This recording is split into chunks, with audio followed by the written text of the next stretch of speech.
Oi, gente, me chamo Cícero Mateus e hoje vamos conversar um pouquinho sobre hidratação no contexto esportivo aqui no canal do Ciência Free. Para iniciar, é importante destacar que a água ela tem papel diversos no nosso corpo.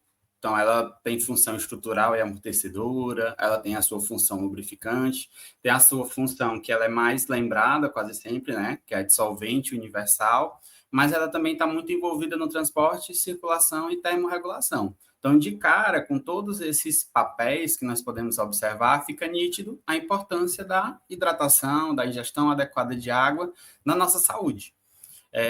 Uma parte consistente do nosso corpo, que é o que a gente pode observar no lado direito, é formado por água. Esse percentual de composição corporal oriunda de água ele é maior no início da vida, nos primeiros meses, e ele tende a diminuir um pouco conforme vai passando a idade. Mas isso não faz com que a água seja menos ou mais importante, tá certo? Então, dentro desse cenário, existe um conceito que nós chamamos de balanço hídrico, que nada mais é do que esse saldo, né, do que a gente produz, do que a gente perde. E aí é importante destacar que nós temos vários processos de perda. A nossa produção diária, que aí ela é oriunda principalmente de processos metabólicos, ela é muito irrisória se comparado com as nossas perdas. E aí destaca-se a necessidade, né, vital para o nosso corpo, que é a de ingerir água de quantidade adequada para que a gente consiga suprir toda essa demanda que ocasiona a perda e que realiza aquelas funções que a gente conversou no slide anterior. No contexto do exercício físico, essa prática de atividade física, de movimento, esse aumento de contração muscular, ele corrobora com o aumento de temperatura corporal. E aí a gente tem vários fatores envolvidos, mas principalmente o metabolismo energético. E aí, esse aumento de temperatura corporal, o nosso corpo ele entende a necessidade de diminuir, até porque nós precisamos manter a temperatura dentro da faixa de normalidade. Essa diminuição ela acontece por meio de um feedback negativo fisiológico, que é a produção e liberação de calor. Porém, de calor não, desculpa, de suor. Esse excesso de suor, esse excesso de produção de líquidos, né, que vai ser utilizado para diminuir a temperatura corporal, ele pode levar à desidratação. E aí vai depender de vários fatores que a gente vai ver ao longo da aula de hoje. Mas quais são os principais sintomas da desidratação? A gente tem o mais tradicional, que é o sintoma da sede, porém podemos destacar que a questão da sede ela é um sintoma tardio, então o ideal é que eu trabalhe essa hidratação para que eu não sinta sede. Além disso, pode ter fraquezas, tonturas, dor de cabeça, náusea, vômito, a depender também da característica dessa desidratação. Nós vamos conversar também que nós temos dois tipos. O nosso corpo, ele tende a ter diversos mecanismos fisiológicos para controlar esse estado, esse equilíbrio de eletrólitos, de água no nosso corpo. E aí, essa desidratação, essa diminuição de água, seja por um aumento das perdas, seja por uma diminuição da ingestão, isso vai acabar ocasionando uma alteração de osmolaridade. Dentro do nosso corpo, nós temos mecanismos fisiológicos de resposta a essa alteração de osmolaridade, que seria, por exemplo, a sede, o sistema renina-angiotensina e a questão da regulação hormonal por via do ADH. Todos esses processos eles vão favorecer uma recuperação desse déficit de água, que é por meio da sede, por exemplo, aumentando a ingestão de água, por meio de ADH, aumentando a reabsorção de água pelos rins, e pelo sistema renina-angiotensina, reabsorvendo a água, mas também o sódio. Tudo isso com o objetivo de equilibrar, tendo em vista, como a gente já conversou, a importância desse equilíbrio. E aí existem alguns grupos que a gente pode incluir no grupo de população de risco, que são pessoas onde tem-se a necessidade de rastrear com mais precisão e com um acompanhamento um pouco mais de perto, que aí seria crianças, idosos, gestantes e mães e mãe em amamentação. Dentro desse contexto, é importante destacar que nós temos tanto a falta de água como sendo um problema ruim, que seria essa hipoidratação, como nós também temos essa ingestão excessiva associada a problemas negativos, que é o que a gente chama de hiperidratação. Essa hiperidratação ela vai causar o aumento do volume de sangue.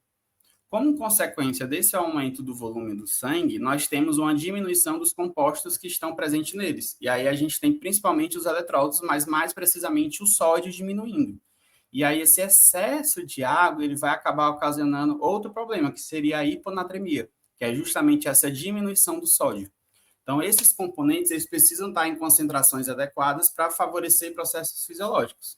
A partir do momento que nós temos uma alteração dessa concentração, a gente passa a reduzir, a não ter disponível esses substratos para várias reações. E aí começa a ter também comprometimentos.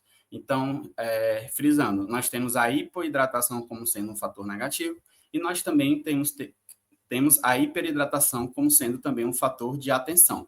E aí, a recomendação a água tem que ser ajustada na quantidade correta. Ela não pode nem ultrapassar, nem também ser muito abaixo dos valores recomendados.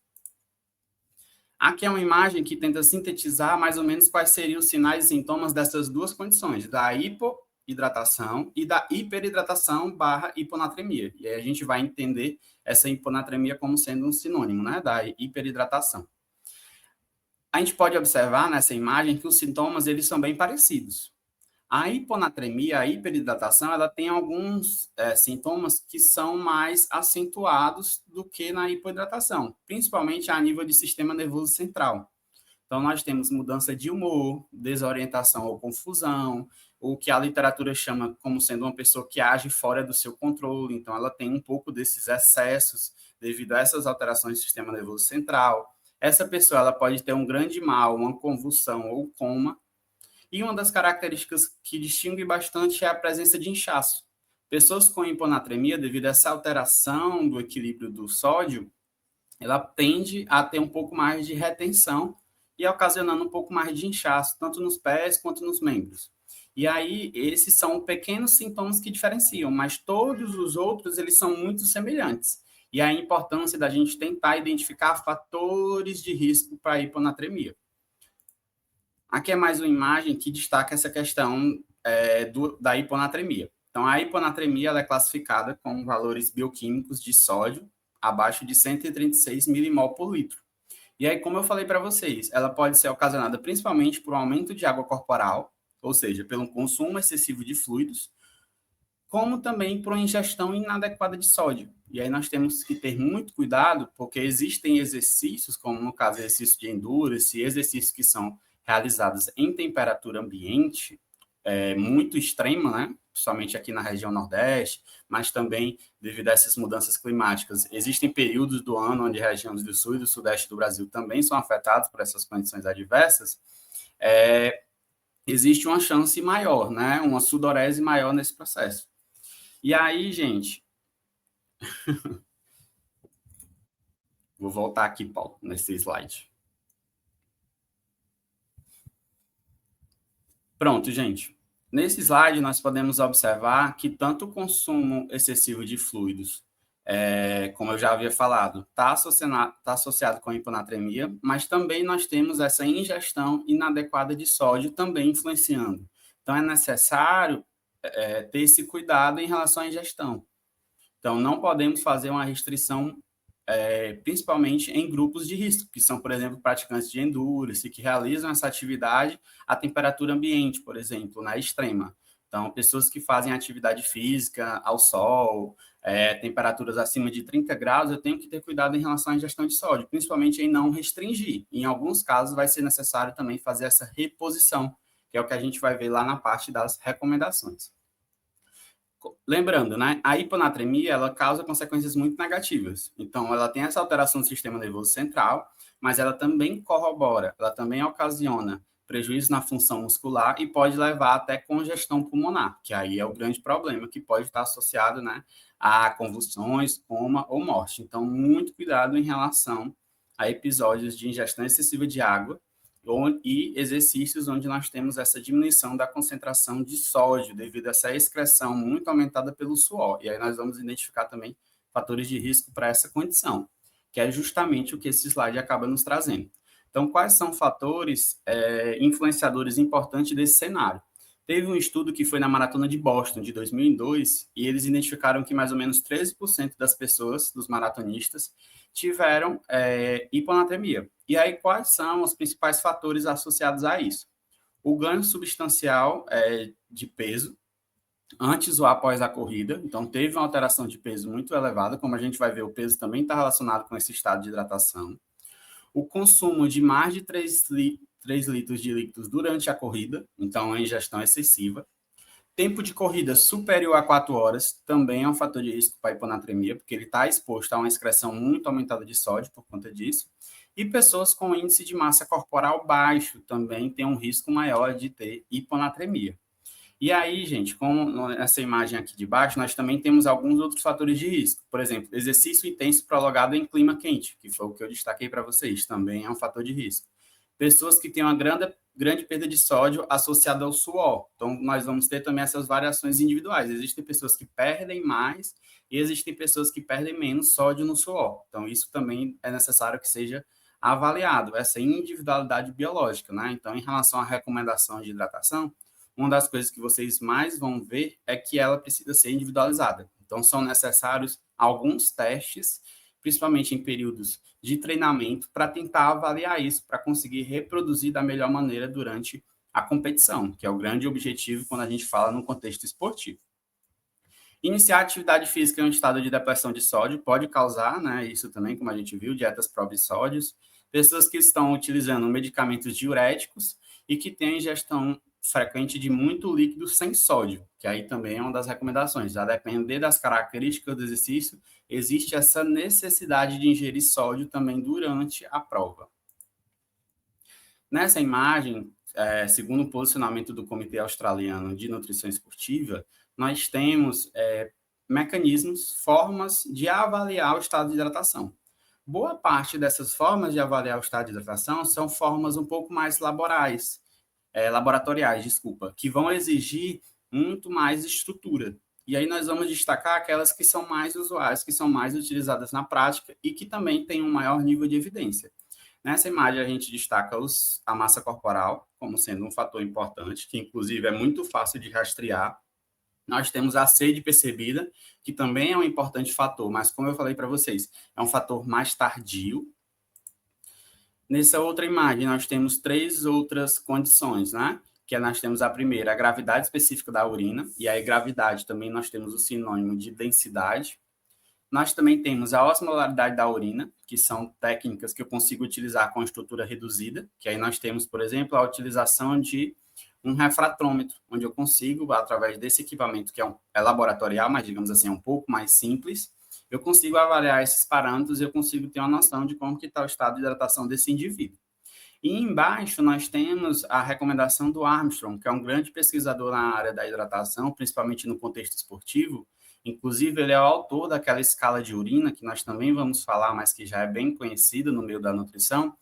E ele destaca que o ideal é que a gente combine esses métodos. Então, peso, cor da urina e sede combinados são os principais parâmetros de rastreio, tá certo? Vamos dar uma olhada aqui em mais alguns métodos que são colocados. Por exemplo, aqui nós temos a hemoglobina e o hematócrito. Eles avaliam essa questão também por via indireta. Ele consegue avaliar a questão da presença do volume de sangue, né? Que nós chamamos também de volemia. Então, através desses 2 parâmetros laboratoriais, eu consigo também avaliar esse estado de hidratação.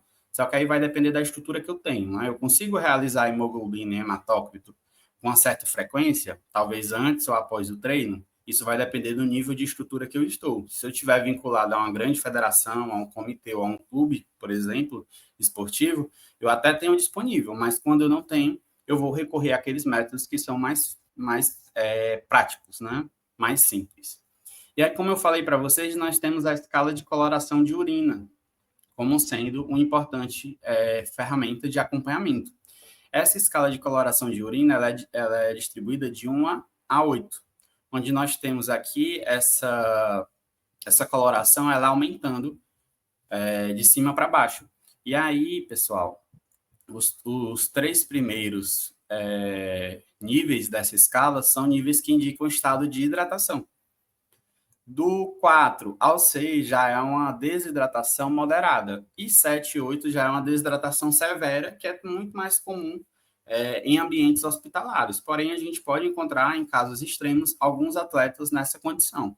E aí é sempre importante frisar que esse acompanhamento da coloração de urina ele é mais fidedigno quando a gente trabalha com a avaliação da primeira urina do dia. Ela consegue nos mostrar mais, de uma forma mais assertiva, como que está esse estado de hidratação do que ao longo do dia. Porque ao longo do dia vai depender dos momentos de hidratação, de desidratação, nem sempre tem a oferta de água disponível ao longo do dia, então a literatura ela recomenda que seja principalmente avaliada no início do dia. E aí outra coisa muito importante é que eu preciso avaliar a coloração do jato. Porque se eu avaliar essa urina através da que está presente no sanitário, ela já vai estar diluída. Então, é ideal que eu avalie uma urina que ela não seja diluída. Então, é interessante fazer esse acompanhamento por meio do jato ou por meio dessa excreção em um pote ou algum equipamento que você consiga armazenar de uma forma adequada essa urina. Aqui são os parâmetros de avaliação por meio da gravidade, densidade específica e da osmolaridade urinária, que, como eu falei para vocês, são testes mais simples. Existem ainda, além do refratômetro, como eu falei para vocês, a gente também tem as tiras de urinálise, que também conseguem avaliar isso. Então, são equipamentos simples, dispositivos de uma funcionalidade muito fácil, onde eu simplesmente coleto essa urina em um pote e eu faço a inserção dessa tira dentro desse pote. E aí vai ter uma alteração das almofadinhas que estão presentes nessa urinálise, que podem indicar diferentes densidades. E a partir daí, eu tenho um rastreio mais aproximado de como que está o estado de hidratação do indivíduo.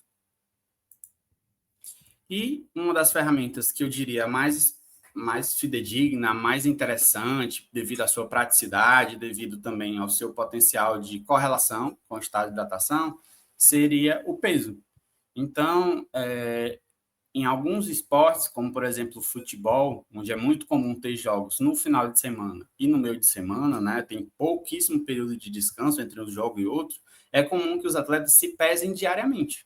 Por quê? Esse exercício intenso ele vai levar a uma perda muito grande de suor e, consequentemente, de peso. E esse atleta, entre um jogo e outro, ele precisa recuperar esse peso para que ele recupere o seu estado de hidratação.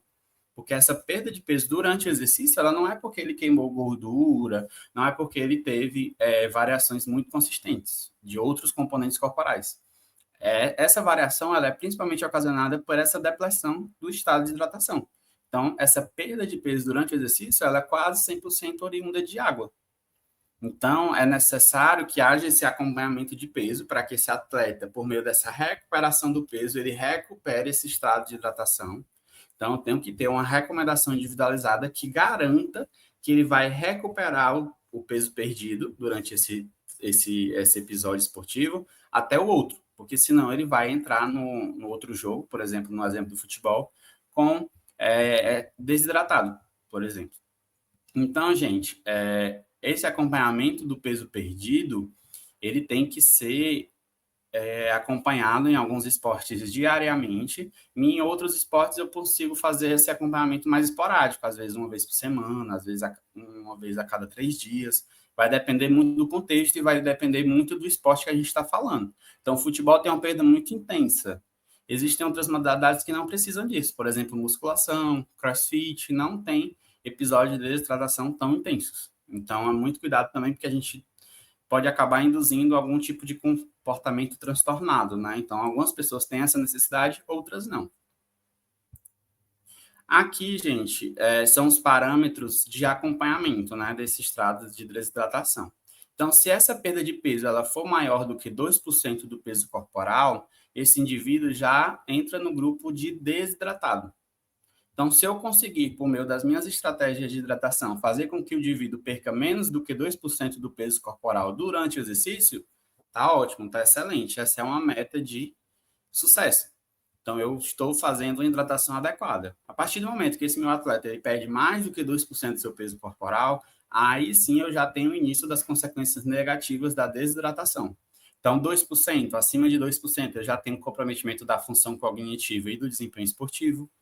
De 3% a 5%, eu já tenho um comprometimento um pouco mais intenso dessa força muscular, e passou de 5%, eu tenho uma queda ainda maior de desempenho, e eu já começo a entrar no grupo de risco para comprometimento de saúde. Então, é importante fazer esse acompanhamento em esportes de maior vulnerabilidade do peso. E aí, como eu falei para vocês, essa daqui é a recomendação padrão que vários autores, vários pesquisadores internacionais, vários nutricionistas de clube recomendam, que eu utilize não só um método de acompanhamento, mas que eu utilize vários métodos de acompanhamento, principalmente peso corporal, sensação de sede, e que eu utilize a escala de coloração de urina, e se eu conseguir também utilizar a densidade e a osmolaridade urinária. Então, esse é o consenso hoje que nós temos, né, internacional, em relação à recomendação do acompanhamento de hidratação, que eu utilize esses principais parâmetros para fazer esse acompanhamento. Bom, gente, lembra que eu falei para vocês no início da aula que nós temos alguns fatores que são considerados fatores de risco, são fatores que eu preciso avaliar para acompanhar melhor esse risco e esse estado de hidratação do indivíduo. Então, o primeiro desse fator são os fatores ambientais. Então, como que esse esporte ele é realizado, né? Qual a temperatura ambiente, qual a umidade, qual o clima, qual o terreno, tudo isso pode levar a perdas maiores ou menores de líquidos. Outra característica importante de avaliar dentro do contexto esportivo é a disponibilidade e característica dos líquidos que eu tenho. Então, existem alguns esportes, por exemplo, onde eu consigo ingerir a qualquer momento água durante esse exercício. Então, por exemplo, corrida, principalmente ciclismo, eu tenho uma garrafinha ali disponível. Corrida, por exemplo, vai depender se eu tenho os pontos de hidratação, né? Se esses pontos são mais próximos, se eles não são. Se o indivíduo, por exemplo, ele consegue levar uma mochila, se ele consegue levar essa garrafinha. A gente tem, por exemplo, as maratonas aquáticas, né, onde essa disponibilidade de líquidos ela é muito mais reduzida. Parece quase impossível ingerir líquido durante uma maratona aquática, mas essa prática ela acontece. Muitos maratonistas de elite, né, aquática, eles acabam ingerindo durante a prova também. Fatores individuais também são muito importantes, então tamanho corporal, seja aclimatação, sexo, a gente viu que pessoas que têm o IMC mais baixo têm um risco maior de ter hiponatremia, por exemplo, também é um fator importante. As características do exercício, às vezes, eu tenho exercícios que não têm uma desidratação tão intensa, como, por exemplo, a própria musculação, né? Em sessão de musculação de 50 a 60 minutos, onde eu tenho uma disponibilidade muito grande de líquido e eu tenho uma condição ambiental super controlada, é muito improvável que esse indivíduo venha a ter episódio de desidratação. Então, nesse caso específico, não existe, por exemplo, a necessidade de pesar esse indivíduo diariamente.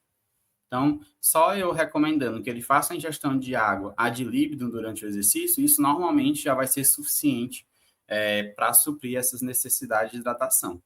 Outras características muito interessantes de eu acompanhar é qual tipo de esporte eu estou falando. Então, por exemplo, se eu estou falando de esportes onde tem uma perda de peso, que aí, por exemplo, os esportes de luta, isso já coloca o indivíduo em uma vulnerabilidade um pouco maior. Esportes acrobáticos, esportes estéticos também, como, por exemplo, é o caso do fisiculturismo, né? Onde essa variável estética ela influencia no desempenho. E esse estado de hidratação ele também pode, a depender da semana de preparação, ele pode estar mais comprometido ou não. Então, é importante ter esse screening, ter essa avaliação inicial dessa prática esportiva para que eu consiga ter recomendações ainda mais personalizadas. Vamos agora falar um pouquinho sobre as recomendações da NATA, né, que a National Athletic Trainers traz para a gente no seu último posicionamento. Então, tendo como base todas essas características que eu falei no slide anterior para vocês, a NATA ela também recomenda, né, que eu tenha recomendações individualizadas, até porque cada esporte, cada indivíduo tem características completamente distintas, né? Então, a recomendação individualizada dentro do contexto da hidratação ela é essencial, ela é determinante. Outra recomendação é cuidado com fluido de excesso, isso é uma coisa que a gente já debateu. Ela recomenda que seja estabelecida educação e hidratação. Então, hoje nós falamos muito de educação nutricional, né? Alimentar e nutricional, mas por que não também trabalhar educação e hidratação dentro do meu período, né? Dentro do meu tempo de atendimento, de intervenção. Então, é muito importante explicar para ele essa importância, explicar para esse atleta, explicar para esse indivíduo que eu estou acompanhando a importância da hidratação, como que ele pode mitigar, quais são os sintomas que ele sente em estados de hiponatremia, por exemplo, para que ele consiga evitar. Então, tudo isso é muito importante, eu promover esse conhecimento para que ele tenha um pouco mais de autonomia, né, no seu cuidado em saúde.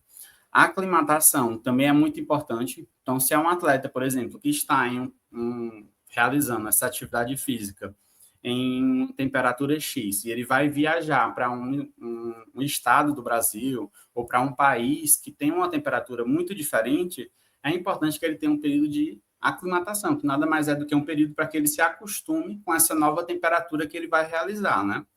Bebidas palatáveis é muito importante. A pessoa, se ela gostar do sabor e se essa bebida estiver gelada, isso vai favorecer com que ela tenha uma ingestão maior. Então, são pontos muito importantes também de ser avaliado. Aumentar as oportunidades de hidratação. Então, é um ponto muito importante, tanto na competição quanto no treinamento. Esse indivíduo ele tem que ter momentos de se hidratar. E aí, o papel do profissional de saúde é estar sempre ali incentivando ele fazer essa ingestão. A National Athletic Association recomenda a ingestão de glicerol, que é um suplemento que ele é apontado por alguns autores como sendo até mesmo um suplemento de nível A de evidência científica. Só que hoje a gente compreende que não existe ainda um consenso em relação ao glicerol. Então, vocês vão encontrar recomendações de hidratação que recomenda e algumas que desrecomenda. Então, muito cuidado em relação ao glicerol. É necessário que a gente avalie um pouco mais de cautela a ingestão desse suplemento, porque não existe ainda um consenso científico sobre o seu uso.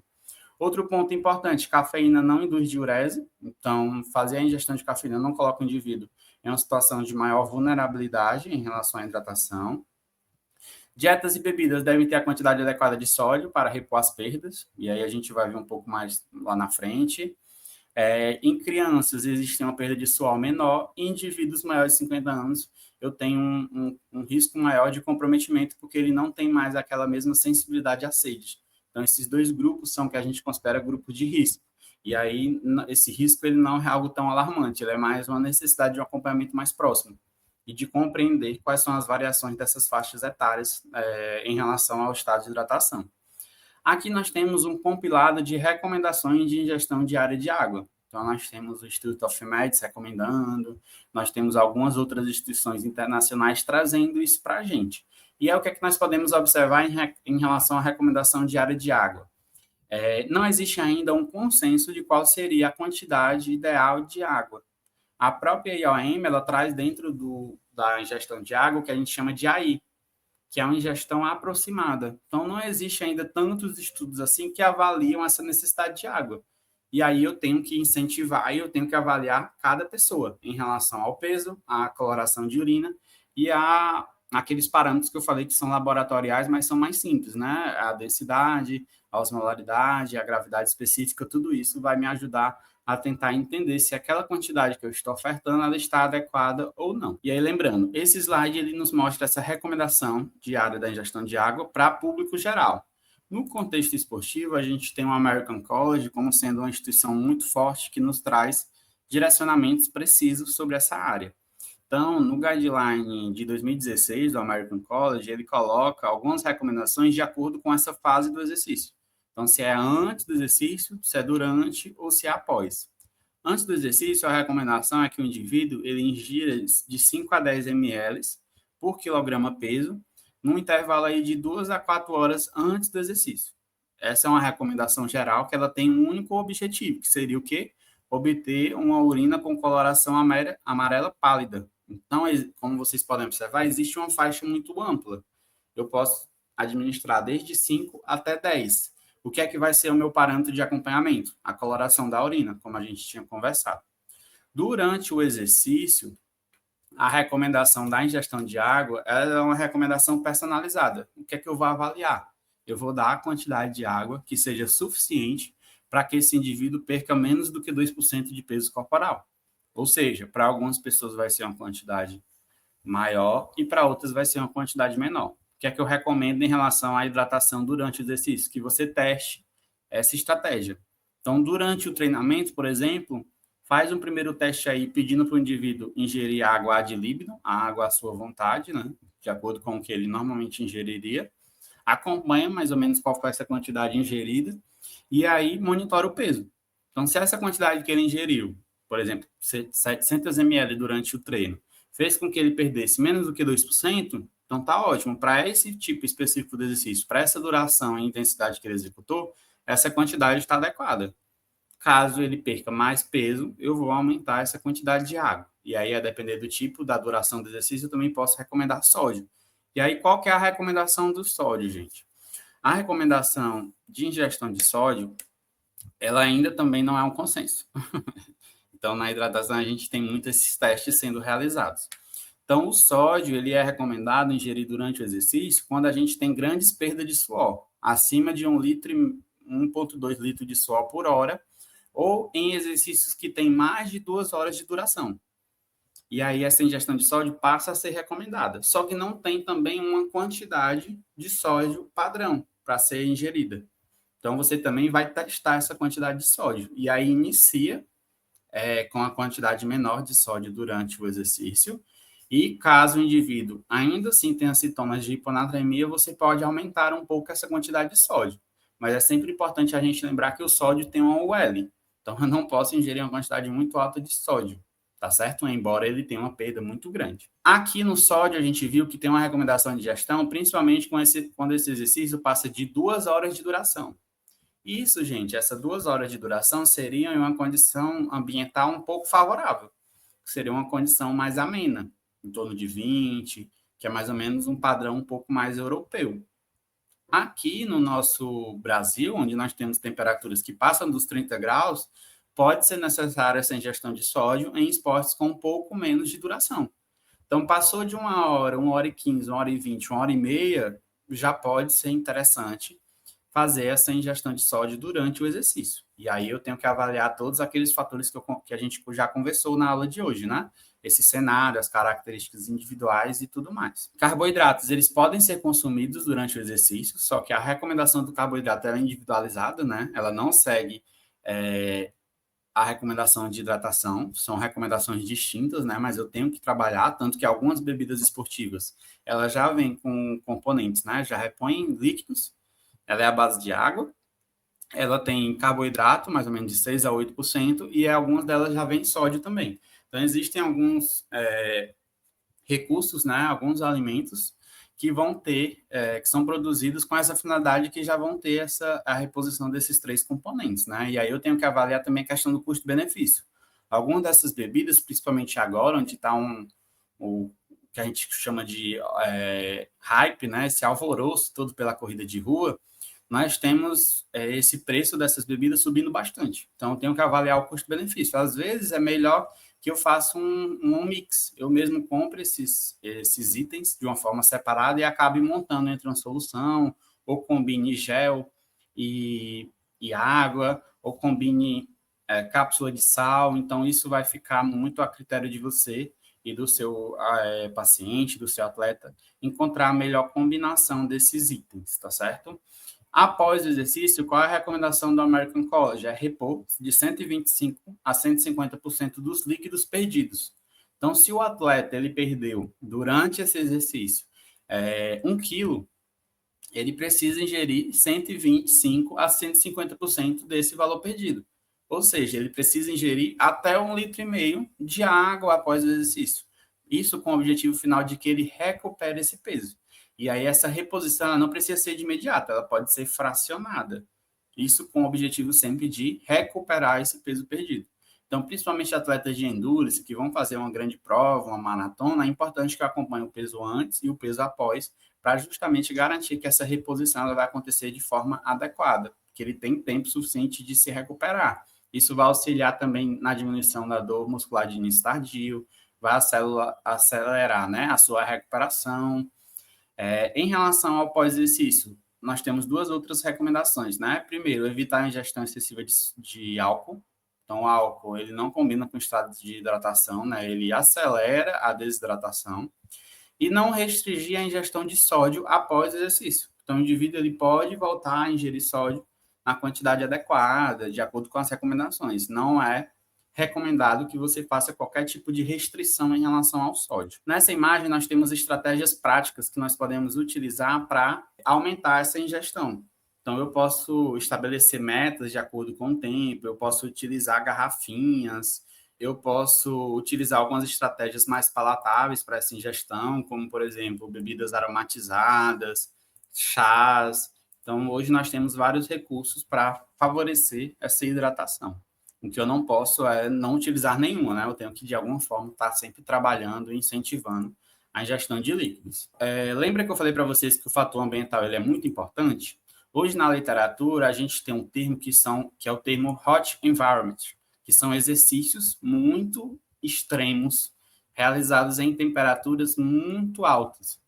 E aí, como a gente já conversou, esses fatores eles vão favorecer uma desidratação ainda mais intensa. Então, a gente tem os próprios fatores ambientais, como a questão da radiação, o vento, a umidade, mas eu também tenho um ponto muito importante que é a vestimenta que esse indivíduo está. Então, alguns esportes vão ter vestimentas que também vão favorecer essa desidratação. Então, por exemplo, esportes de luta, alguns utilizam kimono, né? Então, normalmente não é feito a céu aberto, é feito num ginásio, em algum esporte coberto. Mas a vestimenta vai ser um fator que vai favorecer isso, por exemplo. Já tem outros esportes que têm vestimentas um pouco mais frescas, né? Utilizando o bom cearense aqui da gente, que aí vai favorecer essa manutenção do peso. Então, é importante avaliar todos esses contextos, acompanhar esse estado de hidratação. Nessa imagem, a gente pode observar a diferença de potência no exercício físico de dois grupos. Um deles realizou a atividade a temperaturas mais amenas, a temperaturas mais frescas, que seria o grupo azul, e o grupo vermelho, ele realizou esse exercício em temperaturas quentes. E aí a gente pode observar que o grupo que realizou em temperaturas mais amenas, ele teve um maior desempenho. Então, no início da prova, até 25, 30 minutos, não teve diferença entre os grupos. Mas conforme passou o tempo, foi possível observar que o grupo de quente, ele teve uma perda de desempenho. E aí vários fatores estão envolvidos, mas principalmente o fator ambiental e a desidratação estão envolvidas nesse processo. Então, realizar o exercício em temperaturas mais amenas faz com que eu tenha um melhor desempenho. Então, eu preciso ter um cuidado maior quando esse atleta, quando esse praticante, ele vai realizar em temperaturas muito quentes, principalmente quando ele não está acostumado. Então, eu tenho o risco de ter perca de performance no endurance, eu tenho alterações em todos os meus sistemas, né? Então, eu tenho alterações a nível muscular, a nível central, a nível cardiovascular, e gera o que a gente chama de estresse térmico, que é justamente todas essas consequências que ocasionam em vários sistemas. Inclusive, uma delas é na sensibilidade, né? Esse indivíduo ele costuma ficar mais estressado, ele fica realmente com essa sensação, comprometendo bastante o seu desempenho. Nós temos alguns fatores envolvidos nesse processo, algumas alterações fisiológicas que acontecem, tanto pela essa desidratação quanto pela hipertermia. Mas, de uma maneira geral, eu tenho alteração no fluxo sanguíneo, no débito cardíaco, eu tenho alterações a nível de pele e a nível de cérebro. Então, tudo isso compromete esse transporte de oxigênio e, consequentemente, o meu desempenho esportivo. Então, a questão da temperatura, ela é um fator muito importante, né? Aqui nessa imagem, a gente tem, por exemplo, algumas estratégias de treinamento, que aí fica mais restrito aos nossos colegas profissionais de educação física, para tentar, de certa forma, simular situações mais adversas. Então, uma das coisas que eu posso fazer para preparar esse meu atleta para situações mais extremas é tentar, de alguma forma, simular isso durante os treinamentos. Então, eu consigo, a depender do meu recurso, né, a depender da minha estrutura, eu consigo, de certa forma, simular um pouco dessas situações adversas por meio de algumas alterações no treino. Realizar exercícios em uma temperatura maior, utilizar sauna em alguns momentos para tentar simular essa situação mais extrema. Então, são algumas estratégias que no esporte de alto desempenho são realizadas. E aí, pessoal, nós podemos observar que, além de simular essas condições adversas, eu posso fazer com que o meu atleta ele se acostume com essa temperatura pelo conceito que a gente chama de aclimatação. Então, em alguns esportes, por exemplo, é muito comum o atleta ele viajar um pouco antes do período da competição, justamente para ele se aclimatar com aquele ambiente. Isso acontece também em altitudes, né? Então, o atleta, às vezes, vai para um país onde tem uma altitude maior, ele vai um pouco antes para que o corpo dele se acostume fisiologicamente a essa alteração de oxigênio. Nesse caso, a gente vai, o atleta ele vai viajar mais cedo, a equipe vai recomendar que ele chegue um pouco antes para se acostumar não com o oxigênio, né, mas com uma temperatura mais extrema.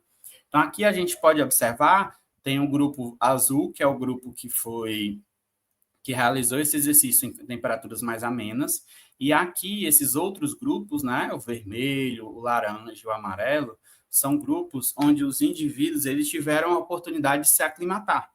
Então, o grupo 1, que é o grupo vermelho, ele só teve um dia de aclimatação. O grupo 2, que é o grupo laranja, ele teve 6 dias de aclimatação. E o grupo amarelo, ele teve 14 dias de aclimatação. E aí, gente, a gente pode observar que o grupo que teve mais dias de aclimatação, que é o grupo amarelo, ele conseguiu performar melhor. Então, a estratégia de aclimatação, de favorecer que o indivíduo se acostume previamente àquele ambiente onde ele vai competir, realizar uma prova mais importante, é um fator que pode ser determinante para o desempenho esportivo, porque a literatura já mostra que o indivíduo consegue performar mais próximo do que a temperatura que ele já está acostumado. E aí eu tenho um ganho de desempenho significativo.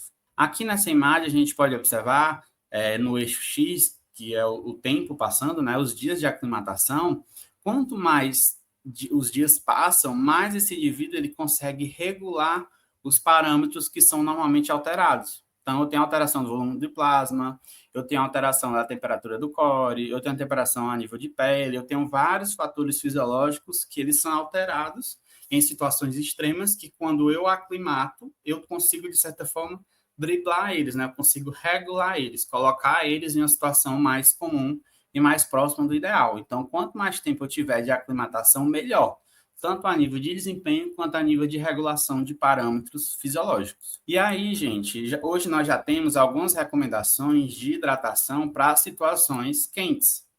Então, nessa imagem, a gente pode observar estratégias que são utilizadas antes, durante e após o exercício. Muitas dessas estratégias que são utilizadas em ambientes quentes já são comuns e a gente já conversou no slide anterior, que são já de estratégias gerais de hidratação. Eu vou destacar somente alguns pontos que diferenciam, né, a recomendação para ambientes mais amenos para a recomendação para esses ambientes extremos. Então, antes do exercício, gente, em ambientes extremos, é ainda mais importante monitorar o estado de hidratação. Em alguns casos, algumas referências recomendam que eu faça a coingestão de um agente osmoticamente ativo, que aí seria o glicerol ou o sódio. O glicerol, como a gente já viu, ele não existe ainda esse consenso na literatura acerca do seu uso. Então, o que é que eu posso trabalhar? Eu posso trabalhar com a ingestão aumentada de sódio antes do exercício, para que esse indivíduo chegue com essa quantidade de sódio em maior quantidade, para que quando ele perca durante o exercício, isso acabe dando para ele uma sobrevida, né? Dando um saldo extra.